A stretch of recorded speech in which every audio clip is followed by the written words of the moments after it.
Great. I am thrilled to have Sam Sullivan, BC Liberal Party candidate for Vancouver-False Creek on Coastal Front podcast today.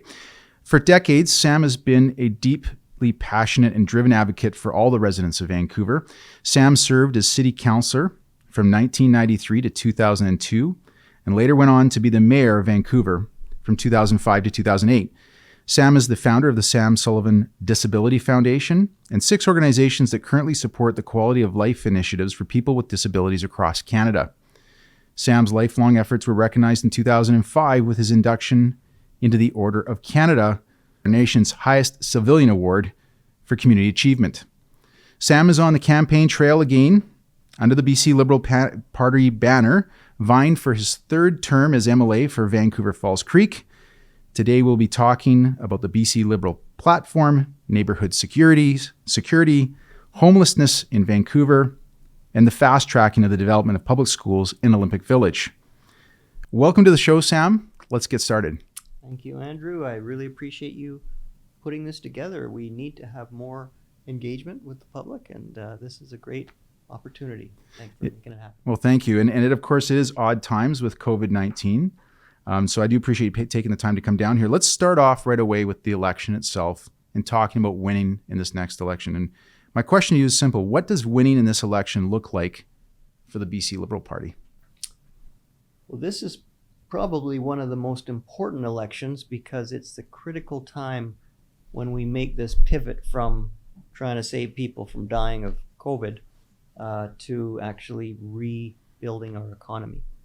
So the question is, how do we do it? Do we use sort of NDP techniques of more taxation and government-driven, or do we make this lower taxation, freeing up businesses to do what they do best, which is create prosperity? And I think if people really think about it, what kind of government do we need?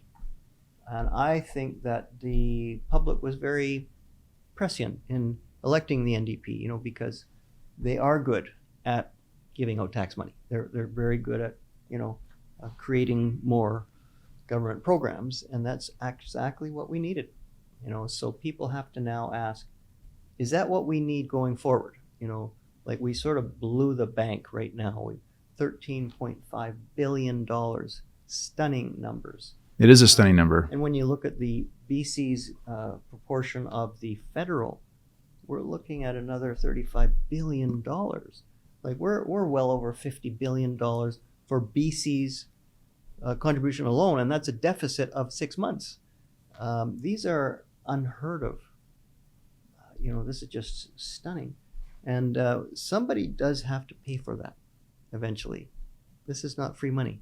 This is money that we have to pay for. And so the question is, how are we going to dig ourselves out of this hole? Do we do that through typical big government programs, and the government will drive the economy forward? That never worked. Who ever heard of that working? We need to have a government and a party that is familiar with how to grow the economy. And we did a good job, I think, up until recently. We were number 1 in the country, and we were putting aside a lot of money. In my term, the first term, 2013 to 2017, we put aside $5.5 billion. Our COVID response was supposed to be $5 billion. So we paid for more than the entire COVID response that was budgeted originally. So I note that earlier this year, our Minister of Finance, Carol James, said, "Gone are the days when we hoard our surpluses." And I thought, that's so funny. That's such an interesting way to talk about surpluses, hoarding. My grandparents told me, what you got to do is when you're in debt, you pay your debts off first, you put money aside, and you make sure you look after your financial obligations. They never told me that hoarding extra money is actually what you're doing. It's hoarding your money. No, it's called saving. It's called paying your debts off and looking after your financial well-being. So for the Minister of Finance to talk about saving money as hoarding is stunning. I just flabbergasted at that. And because of the NDP, they put aside not a lot of money. They've tried to make it so that they just made enough to be in the black, because that's actually legally what they have to do. We have to have balanced budgets. But that I think is, people have to really think about it. Do they really want the NDP digging us out of this hole, or do they want the BC Liberals? I'm completely aligned with your comment. The term hoarding, I think, is a poor use of the words. When you're right, catch the old phrase of "save for a rainy day." I think it makes a lot of sense. Now, the Liberal Party had many years of number of years of surpluses, and that's how you would have accumulated that $5 billion in 4 years. In 4 years. Now, you're right. We are in unprecedented times. This is every single government, provincially and federally, is running deficits because of COVID. What are your views about the thought that a lot of governments are abusing this as an opportunity to spend beyond what would be considered expected or reasonable in such strange times? Yeah, it's reckless. It's irresponsible. They seem to think this is just free money, that they don't recognize that their children are going to have to pay this debt off. And we don't know what will happen with interest rates in the future. Surely they have to go up at some point. And then we're paying interest on all of this money. So I do think it's really irresponsible and reckless to take on more while since we're already blowing the budget, why don't we just blow it a bit more? Yeah, quite stunning. It's not free. Money's never free. Nobody's blinking an eye, and they're getting away with it. So it's I recognize that what happens is usually left-wing governments come in, blow the bank, and then the right-wing governments have to come in and try to sort it all out. That is a typical rhythm of government in this world. So do you think it's reasonable to think that the Liberal Party could win this election today? I think it's possible. When my very first election provincially, we were down to 20% in the polls. We weren't supposed to win. Nobody predicted we were going to win. And I think when people really think it through and they get down to that, putting that X down, and they think, do I vote, for fiscal, good behavior? Do we care about our jobs? Do we care about our children, what they have, what future they have? I think that's possible that they might just vote for their own well-being. Yeah. Sam, I took some time to read through your lengthy profile and your career as a politician. And one of the things that struck me was there's been a few times that you, whether it's a public election or running within a party, there's a few times that you've lost, but it seems like on the whole, you're a winner in this space. But there's been some tight races, including the last provincial election. You won by less than 600 votes. But, when you win, I use a hockey analogy, when you win a hockey game, they don't ever ask whether you won by 1 goal or 6. They just, did you win or did you lose? Yeah. So there's clearly you're striking a chord with voters, but this is probably going to be one of your toughest elections because the Liberals, the NDP, they didn't call an election just because of what John Horgan states, which is it's never a bad time to ask people. This is strategic for them because there was an election scheduled for next year. My question to you is, if you do get elected for a third term, what will that allow you to do over the next 4 years? Well, the two priorities that I have, one is to restore safety to our neighborhoods. What's gone on in the last few months is something I've never seen. I've lived in the Yaletown area, for going on 15 years, and we've never seen anything like it. We have the most outrageous behavior on the street. It's frightening, I have neighbors who are, for the first time, are talking about leaving. They're moving. And the amount of listings that you're now seeing and the lower prices that you're seeing that are unusual for the city, Clearly something's gone wrong. And there have been decisions by the NDP, especially around mental illness and addictions, putting people in untreated and unsupported in the middle of vibrant, successful, complete communities where you have the second highest density of children under the age of 12 in the city. Is that right? The second highest density, Wow. This is not, singles living downtown. This is, we have... These are families. We got Crosstown School, we've got Elsie Roy, we've got, False Creek.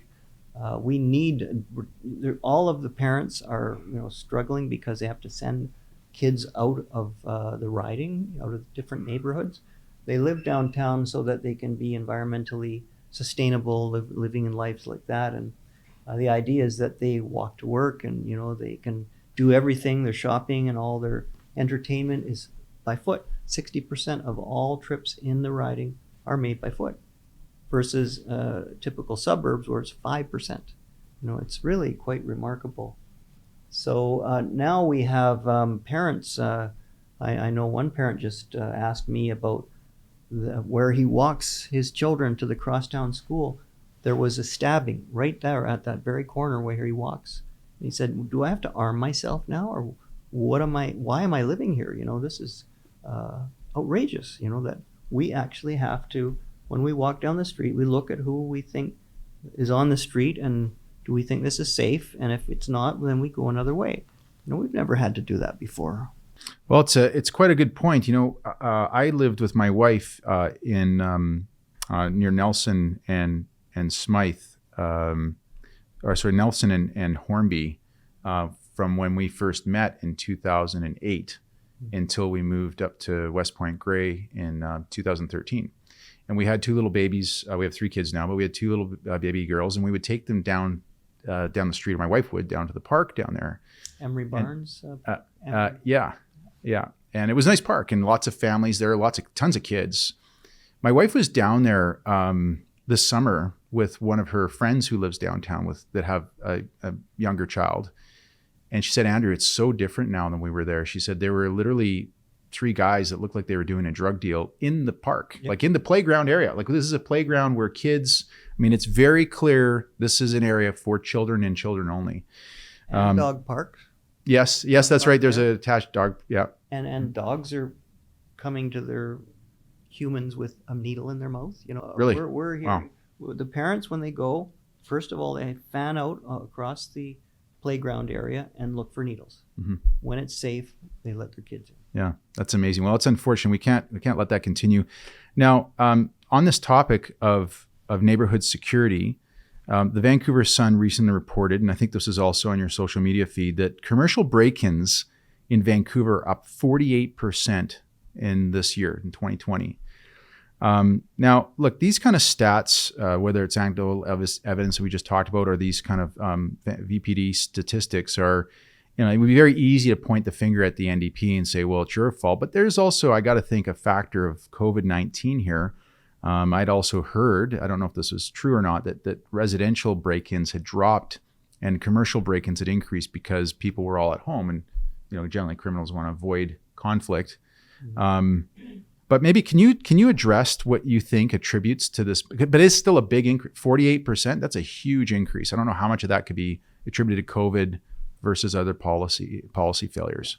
Okay, so the NDP government, against the advice of public health, because this is what they say, it's a public health initiative, to bring people with serious untreated addictions and mental illness and put them in hotels and spaces that was actually recommended against by public health. They thought it would be very disorienting and it would cause more overdose deaths. And it's true, they did. Overdose deaths are way up. So, but when you take people with serious addictions and drop them in a neighborhood, what do you think they're going to do? These people are addicted. They need the drugs. They will, in order to get the drugs, they need money. They need money now. and they will do whatever they need. I understand that, of course, that's going to happen. And so you get people who are trying to run businesses in Yaletown. People will walk in, grab stuff, and walk out and sell it for 10 cents on the dollar. We have people there are a lot of break-in enters going into parkades, a lot of aggressive panhandling, and it's a very uncomfortable, tense time on the street. This is a neighborhood full of children, a lot of elderly people, who are afraid to go out of the house now. So this is just unacceptable. And then I ask the question, why would we put people with these serious problems in the most expensive part of the most expensive city in Canada? $55 million. With the highest amount of children per capita, as you were saying earlier. But even just imagine what you can get in terms of bang for your buck, and the amount of housing you can get to someone. They bought the Howard Johnson for $55 million. Now that sold two years ago for $42 million. So I thought this government was against speculation, but they delivered a $13 million windfall to the landowner after 2 years. Pretty good deal, I would say. But why would you, when you could have taken $5 million and bought 2 or 3 or 4 times as much housing as that in any other part of the city, any other part of the region? I do have to question. So what do you think the rationale is behind that then? Is the idea there that we shouldn't be displacing homeless people or people who have addiction issues and moving them across town or into areas that are is it? It's hard to know because many people within the sector complained. They said, why is it that we're not allowed to talk to the neighborhood? Like this was done without notification. No one told us. People were saying there's something going on the street. I don't know what's happening. There's this violent behavior and aggressiveness and whatever. What's happened? And we looked into it, and sure enough, bought hotels and moved people in, a lot of them from Oppenheimer Park. So I've never seen a government act in this way, in which they would say, let's just put it in there. Don't say anything to anybody. Maybe they won't notice. And Sam, seriously? just for the listeners to be clear, where is the Howard Johnson located? It's on Granville Street, near between Davies and Nelson. Okay. Well, I got to think that you've got a pretty good perspective on this, not only as a longtime resident, that you and Lynn have lived downtown for 15 years, but you also used to be the mayor of Vancouver, which gives you, I would imagine, a particular advantage. What kind of view do you have on how much of this is a responsibility of policing by the Vancouver Police or a responsibility of the city versus the province? And I'm sure it's a very complex question. So, as a former mayor, and I remember I was city councillor in 1993, when none of these neighborhoods existed downtown. Yeah, good point. We rezoned them. We oversaw it. We nurtured these neighborhoods. We said this is a new model of environmental responsibility. We can actually create complete communities. And remember, a lot of the social housing in my neighborhood, I put it in. There was 14 sites. 3 of them were within 6 blocks of my home. And we put them in. These are people with addictions, people with challenges, but they are supported. They are properly In what way? Can you elaborate for the listeners who aren't familiar with this? I mean, I've got a lot of people who are listening to this. They live in Olympic Village. They're working professionals like myself, and they may see the negative side of this activity going on, but they don't understand the difference between someone who's supported versus not, other than the word supported. Can you elaborate a little further? Well, there's different ways to support people. You provide staff who, help them with life skills. They help them with employment. There are a number of people that have, part-time employment they go around and actually pick up all the garbage. These are people who wouldn't normally get full-time work. You wouldn't probably be bringing them into Canaccord and setting them up and whatever. Yeah. But they have challenges, but when they're given the supports, they are good neighbors. And one of the people who has endorsed me is a former president of the Vancouver Area Network of Drug Users, who I've worked. It's an amazing group. It's one of my favorite groups. They've got AGMs. I spoke at their AGM, and they make motions and they, pass things. And they are very. This guy probably would have worked at Canaccord at the beginning of his career, and he got overwhelmed by addiction and ended up in the downtown east side. Now he's got himself out of that hole, and he's now working at UBC. And but he said to me, Sam, we don't want to be bad neighbors. We're regular folks. We all grew up in families that you would recognize, in houses and he said, I'm a fiscal conservative. I don't want to see government wasting money on us. I want to. We want to pull our own weight, and there's many different options of how to support people. Myself, I have a particular interest in the Swiss model, where they had the largest open drug scene in Europe. 20,000 people lived in one park, all people with addictions. And the Swiss, who are conservative people, on the right, you would say, practical. They don't want to spend any more money than they have to. They said, why don't we take the middleman out of this, the criminal drug pusher, and just provide some options like maintenance. Actually, they give them heroin in Switzerland. You can also give them other opiates, morphine and things like that.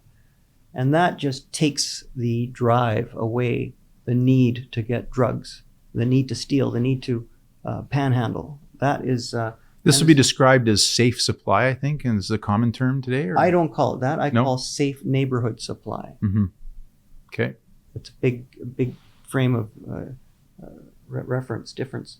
So I came back saying, hey, Switzerland, look, they don't have street disorder.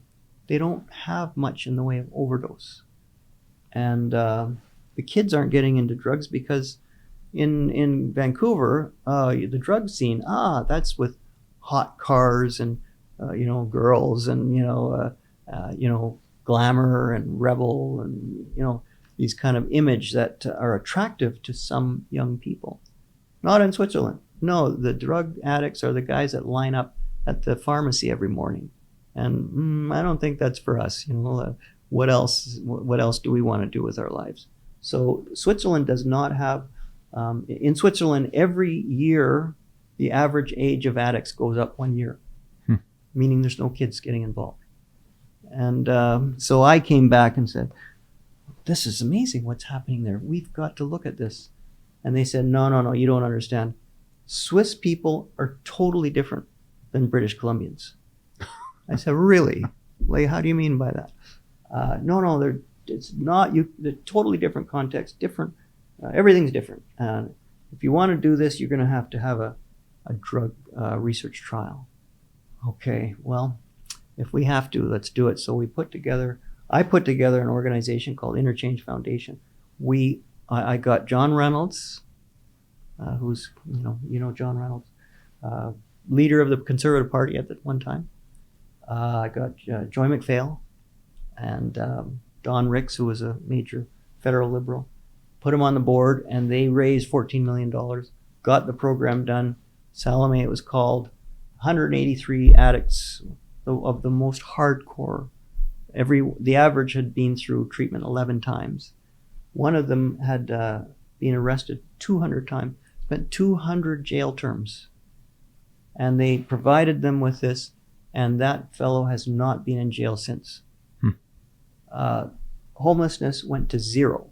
There hasn't been an overdose death among this most hardcore group. Employment doubled. The interactions with the police went down over 90%. The interactions with the medical system, over 90% decrease. They don't spend their time in emergency rooms, in ambulances with Narcan and naloxone. They are shining examples of how one approach could work. I'm not saying that works for everybody or that's the right approach for everybody. But there are ways to look at this that are a little bit more innovative. And by contrast, Sam, what have the NDP done in the last 3 years? So I went down to the Crosstown Clinic last year, and I shook the cage, and nurses came out. I said, when I left, there were 183 addicts that were on the program. So we've now had 5,000 people die of a drug addiction since then. How many people do you now have on the program? They said 183. I couldn't believe it. This government has had 4 years, it's going on their 4th year of mandate, and hasn't been a single seat added. We've turned this province upside down to save 2,800 lives. If worst case scenario, if we were related to COVID, Sweden, if we were Sweden, they had 6,000 people die. We would have had 3,000. We've had 250, say. So 2,800. We saved 2,700 people. Average age 87. And we lost 5,000 people. Average age 40. Now, if you're an economist, you would sort of had life years lost. 40-year-old, average age 80. You lost 40 years times 5,000. Is that 200,000, or it's an incredible amount of deaths. You lose people when they're in their 80s. There's not a lot of life years there. Yeah. So, we don't want to be too functional about that, or utilitarian, they call it. Well, but I do think you bring up another point that I strongly endorse, which is I feel like our governments have focused so much on minimizing the number of deaths of COVID that they've completely overlooked the economy. They've also completely overlooked, as you pointed out, deaths by other means such as fentanyl and drug overdoses. Yeah. And I think it's quite unfortunate. There needs to be a rethink on that. There's at least 500 people directly related to the lockdown that have died of overdose, and this is a serious problem. Yeah. And you got to remember, last year we lost 900 people from the flu and related lung pneumonias. Yeah. Viral lung disease. And I know a friend of mine runs a seniors home. He lost 10 people in 1 month in December from the flu. Right. We didn't turn the economy upside down. We didn't do anything like that. Unfortunately, a lot of people are going to say, "Oh, you're a denier of what COVID is doing to our society." But I get it. It makes sense to me. Look, I have 40% lung capacity. I would probably die. What do? I stayed at home for 12 weeks. Lynn only let me out once every 2 weeks. I've got out 6 times. So yeah, you wanna be careful, and you want to be prudent. Which is, say, other jurisdictions that haven't done as strong a lockdown. They, people, they care about that, and the reality is young people very rarely die of this thing, and so it's a serious problem, but it's not our only problem. We have to recognize that all of the people that have lost their life savings, their retirement was all tied up in their business. There's going to be a lot of suicides. There was in 2008, 2009. We registered a lot more suicides because of the economic impact. There will be a lot of that. There's a lot of young children and family members who are now forced to isolate with abusers. There are children that aren't getting school, especially I worry about the grade 1, 2, 3, when you got reading and arithmetic, very, very basic skills, that some of these, more vulnerable children will carry that with them for the rest of their life, that missing element. So the thing about COVID and lockdowns is the cost is, or the benefits are really measurable and immediate. You can see, 239 people died. Good work, The costs are not immediate. Yes. They are not as easily measurable. So there's going to be a reckoning one day. Something I'd like to touch on, which is about the economy and about finance and the financial accounting, financial reporting. So I listed what I saw as being the 8 reasons that I felt why John Horgan decided to call an election. And I believe it was my 8th reason was because unlike in the financial industry and the public capital markets, where public companies are required to report their financial statements every quarter, and you could even get more up-to-date information if there's material events, they have to report on that immediately. In the world of government, they report once a year. So if you look at the financial data of the government of British Columbia and how it's handled its financial affairs, the last reporting date was the end of March of 2020, which is right when COVID started to hit. And I thought, well, it's kind of convenient that an election's being called now, because if we were to wait till the fixed election date of 2021, by that point, all the spending activity that would have gone on through the remainder of 2020, because our government reports from basically April 1st till March 31st. So you would have April 1st of 2020 until March 31st of 2021. And you've had all that spending activity completed and published and documented and available for the public and people like yourself to see. You're assuming you were still in the opposition seat because we haven't had an election yet. And now all of a sudden election comes and you'd be able to identify that and say, hey, NDP, now we can see where you've spent your money. And I do wonder if that's a big factor here, is that you are got your hands tied behind your back right now, because none of us really know how much spending has gone on. Is that a fair comment? You really nailed it. This government does not want to have to go to the public when those numbers are out. They are desperate to get this out of the way when they have what's called the rally effect. And you'll see in any country that deals with a crisis, there's called the rally effect. Okay. Where everybody rallies around the leader, around the government. We're all together, lock arms. We're going to beat this thing together. And this is what the BC Liberals did. We said, okay, we're going to suspend our traditional opposition role. There's only one opposition right now. It's called COVID. We're going to get behind Bonnie Henry, who, by the way, was hired under BC Liberal as a deputy. And we feel that we really have to work with her and respect her role and listen to her and do what we need to do. So when people say the NDP's done a great job, excuse me, that was the Greens, the NDP, and the Liberals who all came together and said, we're going to listen to the public health officials and do this together. And, I kind of think, I think we should get a little credit in there too, because you might have noticed that we haven't been criticizing and, pushing, telling the government it's wrong or anything like that. We said, let's join together and we got to beat this thing together.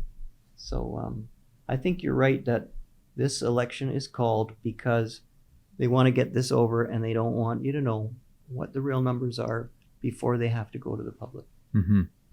So I think it's important. I think it's a very important thing that listeners take into consideration. Not trying to sway people to vote one way or another, but just to keep that in mind that in electing a majority government, whoever that may be, whether it's yourselves at the Liberal Party or the BC NDP, there's a 4 years of sort of unchecked activity or governance that'll be permitted from that point forward, assuming we have a majority government. Mm-hmm. Andrew Wilkinson has talked extensively about rebuilding our economy together. Mm-hmm. This is a nice campaign slogan, but what does a recovery look like to you and to the BC Liberal Party? Like, what do we need to do? What do we need our government to do to be able to get this recovery underway? Well, a lot of it is going to be stimulation of consumption and such. And that's really behind the PST idea of suspending that. We want to give people a real incentive to get out there and start getting on with their lives, building the economy, purchasing, buying things and having this discount, on all purchases. So just for the listeners to be clear and so everybody knows what the Liberal Party's election promise is on this is to eliminate the PST for the next 12 months. Is that correct? Yeah, and then Which cut is it down. 6%, I believe. Yeah, and then cut it down to 3% by the next year. So that's the philosophy of we need to stimulate the economy. We need to get people back to work and back in business, and that would be a fantastic way of really generating some excitement and getting things going again. Have any economists or anyone who's kind of looked at this independently vouched for that strategy at all? Or have you, within your party, has somebody run those numbers to say what they anticipate that might do for the economy? I think it's everybody. It doesn't take brain science or rocket science to figure out that when you reduce prices, when you bring down the cost of goods, services, that's going to result in more purchases.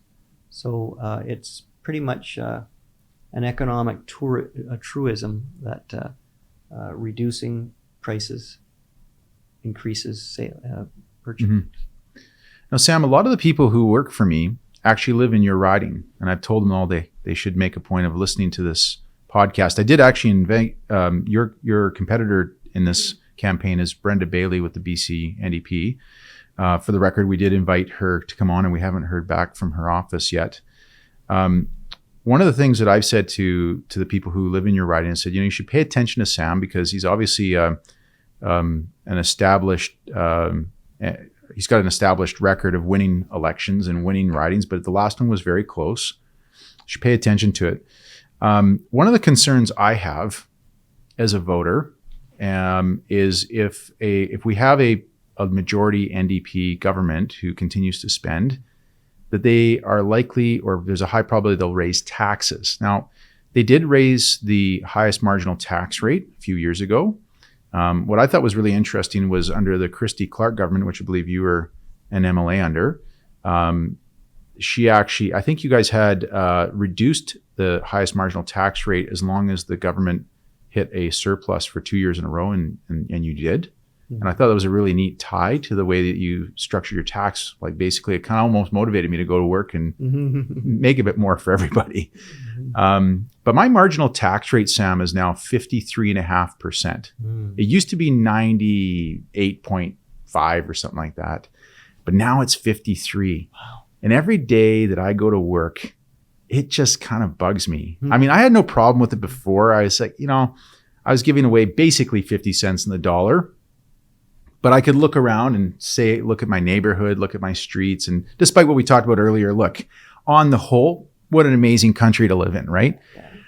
But now I look and go, man, if I take risks as an entrepreneur, as a business owner, and I go and invest a dollar to take a flyer on a new venture, and it doesn't pan out, nobody in the government's giving me that dollar back. Like that's my dollar to lose. Now, if I manage to make a dollar on that dollar, I got to give 53.5 cents of that dollar to the government, and I only keep less than half. And it's highly demotivating. In fact, the day after the provincial government announced this, I called up my tax lawyer and I said, Tim, I know you've been soliciting me for years to engage in all these different sort of tax saving schemes that required a bit more work and a bit more money, and I didn't want to do it. Let's dust that off and let's start evaluating that again. And I think there's a mindset that happens when it switches from below to above 50%. If the Liberal government wanted a majority, what do you think you guys would do as far as personal tax rates are concerned? Well, what I have noticed, the difference between the NDP and the BC Liberals is the NDP has a quite shocking lack of curiosity about economics, about the study of economics and how economies work. They're just not interested. They just think the government can come in, and if you don't want people to pay more rent, you just bring in rent controls. If you want people to make more money, you just up the minimum wage. These are very simple ideas that the government can just dictate things and it will happen. And this lack of interest or curiosity at all and even a lack of respect. They actually think economics is, some of them think it's evil. It's actually an evil way to think about life, that no, you should be fair, and government should be able to dictate how things should be and how relationships should be. And they don't really realize what an economy, how it happens, how it grows, how it dies, and on all of the unexpected consequences of heavy-handed government intervention. I remember I even mentioned this to the Minister of Housing in estimates once, and I said, that we haven't had any rental housing built since 1973. That there has been some recently because of incentives. But for the 80s and 90s and the noughts, there was no rental housing built.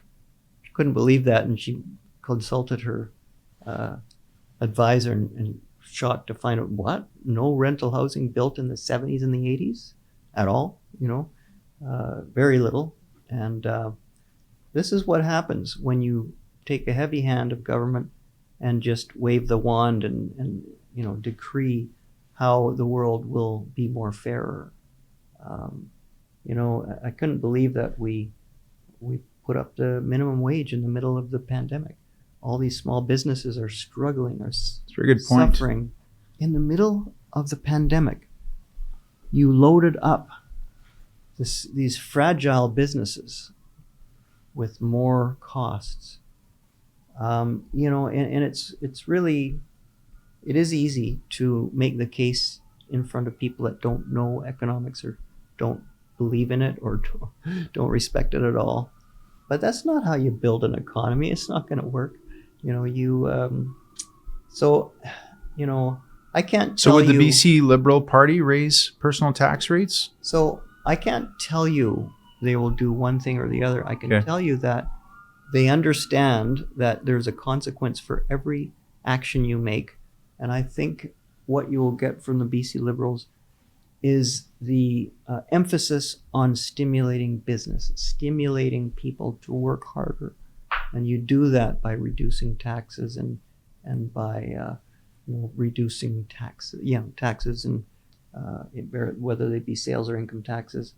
And as to how the wrestling goes on in the caucus when it actually gets done, I can tell you you're more likely to get a government that is respectful of economic principles and the way the economy works than the NDP, who are more likely to just, we need money, let's take it. Those guys have a lot, why don't we just take it from them? And they don't understand how that cascades through the economy and actually makes you worse off than if you hadn't used your heavy hand. That's a good point. So Sam, do you think that if the NDP have a 4-year majority government, 4-year mandate, do you think there's a good chance that they will continue to raise personal income taxes? That is their standard MO, that they, the rhetoric of the left is like that. They do tend to use the heavy hand and chase away our prosperity as they do it.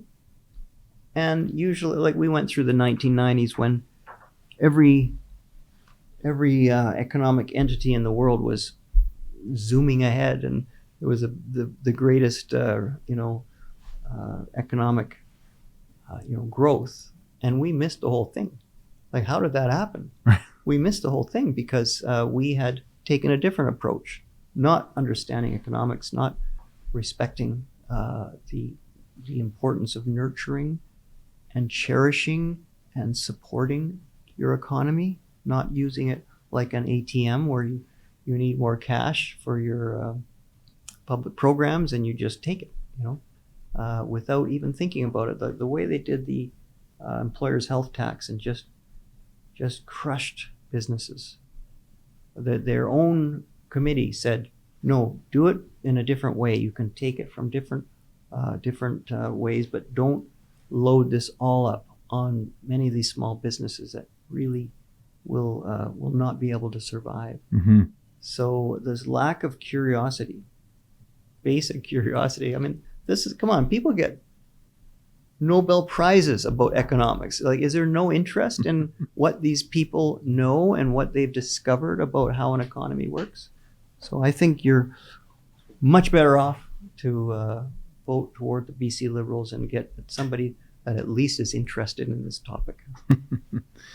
Now, Sam, we've got a few minutes left here before we have to wrap this up. Your personal platform on your website highlights 3 key themes. One of them is safe neighborhoods. We've talked about that. There's a more prosperous communities. And the last part you write about is to create a more desirable place to live. Now, in your riding, which is defined as Vancouver-False Creek, I always get False Creek and Fraser View. Where is Fraser View? Is it? Across the way. Across the way. Okay, so Vancouver-False Creek. So that includes Olympic Village, part of Kitsilano, pretty much all of Yaletown, the Granville Corridor, and Gastown. I got that right? Yeah, for the most part? Yeah. Okay. Olympic Village does not have any schools. One of my colleagues lives down there, as we were talking about earlier, with 2 young boys in grades 1 and 4. Now you have a very strong stance on the Olympic Village School. How would winning in this election help in pushing that forward? And maybe before you even talk about that, can you just give everybody who's listening an overview of what the landscape looks like in Olympic Village today? Well, I in my first term, the focus was getting the Crosstown School built. 415 elementary school positions, and that was done. I was very pleased to open it officially and get all the students in there. I had as and Crosstown, for those Expo Boulevard near Abbott Street. Great. So that was a wonderful thing. It got tremendous teachers, a great quality education. Now, the next term for me was Olympic Village. Now, when I was mayor, my main job was to oversee the Olympic Village development. So all of the public places, the seawalls, all of that was done under my term. And the place that was going to make it really successful was the land we set aside for the Olympic Village School. And it's tragic that it hasn't been built. You only get one school a term pretty much, and when you're MLA, you can't really, push it too hard. But when I was very much preparing for the Olympic School, and I've been asking the NDP, the Minister of Education in the government, we need to get this done. There are people who live in the Olympic Village who are sending their kids to other neighborhoods. They will walk. They will drive their kids to other schools and then come back, park their car, and walk to work. And they live that. That's my colleague life. Mike. That's what he does. Is that right? It's crazy. Yeah, that's tragic. This. I was on council in 1995 when we voted to purchase all of the industrial sites there and turn this into a model of environmental responsibility. And one of the key things is you don't have to drive. You will be able to walk everywhere. Yeah. And that school site right in the center of what's going to be an entire beautiful neighborhood, that is an essential element. And it's the one missing piece. Yeah, sure. And it's tragic to hear of parents that... Yeah, I said, why do you have a car? Yeah. Because after the Olympics, as we know, Olympic Village was a ghost town. But it's not anymore. I mean, that's 20 years ago. Mm-hmm. And I said, why do you still have a car? He said, Andrew, I have a car for one reason. I have to get in my car and drive my kids over to Farside Kitsilano to drop them off at school so I can drive back, park my car, and then either walk to work or take the SkyTrain across underneath to get over to downtown. Then I pick them up later. My wife does. Yeah, there's 100 kids that were on wait listed for kindergarten, weren't able to get into the ride. But you'll find Elsie Roy, Henry Hudson, Crosstown has children from the Olympic Village. Wow. If you were to bring those kids back to their own neighborhood, there would be a cascading effect, and all the kids around Crosstown and Elsie Roy would now be able to get their kids into the school. You know, they have these lotteries, you know, and Yeah, the lotteries, you're I know. lucky It's or unbelievable. not, you know. Yeah. And But Sam, maybe answer what it seems to me to be an obvious question, though. It's like, we're talking about schools right now, and obviously this is probably a big factor for people living in your riding, but isn't this a Vancouver School Board issue? Isn't this a City of Vancouver issue? well, they don't build schools. The province builds schools. Oh, is that right? The money. Okay. So what we did as a city was give this land, you know, that land set aside Okay. in our rezoning. Okay. And, but cities don't build schools. No, the province built, you know, 20, 30, 40 million dollars to build a school. And that's done through the provincial government. And it hasn't. And under been what on its ministry? way. That's the Ministry of Education. And Ministry of who is the minister up in Mr. Fleming right now. Fleming? And has he made any reference or comment to the? We've talked about it a lot. I thought he was well on the way. It sounded like he was going to do it. But recently, Justin McElroy of CBC interviewed the premier because he was going to build a school in Coquitlam Mountain. And he said, what about Olympic Village School? And he tweeted it out. Not really. It's not going to happen or whatever. The idea was he was not going to support the fast tracking of the Olympic Village School. So that's tragic, you know, that we've just learned that the NDP will not be supporting the building of this important school. Wow. Okay, well, we're about 2 weeks away, just over maybe 3 weeks away from the election. As I mentioned earlier, you won the last election by 600 votes. What do you need to see happen, other than your own hard work, which is probably number one, but what else do you need to see happen in order to be able to win another 4-year mandate and be the MLA for your riding? I need people to just ask themselves, look at themselves in the mirror and just say, what's the kind of government that we need for this next period of economic recovery? And do you want someone like the BC Liberals that are committed to rebuilding that Olympic Village School? Or do you want to go for another term, driving your kids outside of the riding? There must be some difference in the way you're campaigning now versus in previous campaigns because of COVID. Very much. Probably doing podcasts like this. Yeah, this is important. We've done some Zoom calls and things like that. These are critical part. You know, we invite people if they want to get involved in our Zoom, especially about neighborhood safety. I've had 5 of them so far, and we'll have another one soon. So, Sam, if people want to get involved or find out more about this beyond our podcast, how do they get involved? What can they do to contribute, or at least become a more informed voter? We need volunteers. We need money. We need everything. We need people to be aware. If they know neighbors in the area. I won by 500 votes on a recount. And now I'm going against the headwinds right now. Mm-hmm. And I will need to work harder than ever. And I think it'll come down to a few votes. So this is one riding where your vote actually does make a difference. Mm-hmm. So get one or 2 or 3 votes might be what turns the corner here. So you have social media, you have a Facebook page, I guess, and you have your website. People can just Google Sam Sullivan. Absolutely, yeah. Please get involved. Yeah, great. Well, this has been fantastic. Sam Sullivan, MLA for the last 2 terms with Vancouver-False Creek, former mayor of Vancouver. This has been great having you on. Thank you. I wish you the best of luck with this campaign.